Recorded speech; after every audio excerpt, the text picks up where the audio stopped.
Hey guys, welcome back to the channel. Whether you're here to compare apps, learn something new, or just stay updated, you're in the right place. Let's jump straight into it. We're going to see how to play Animal Crossing on two Switches in 2025. Step 1. Understanding Island Ownership. In Animal Crossing New Horizons, each Nintendo Switch console holds its unique island. An island is permanently tied to the first user profile that starts the game on that console. You cannot share a single island between two consoles. Each console requires its own island. Step 2. Purchasing the game. To play on two consoles, you need two copies of the game.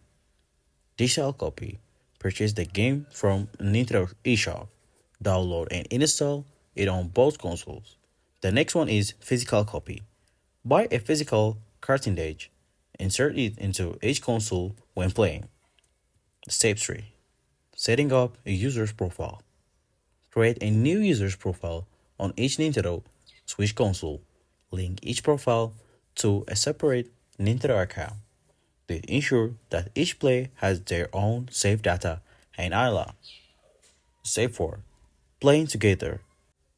To visit each other's island, you need to be online.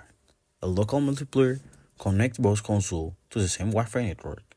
Use Dodo Airlines to visit each other's island. For online multiplayer, subscribe to Nintendo Switch Online. Use Dodo codes to visit each other's island over the internet. Important note: each console requires its own copy of the game.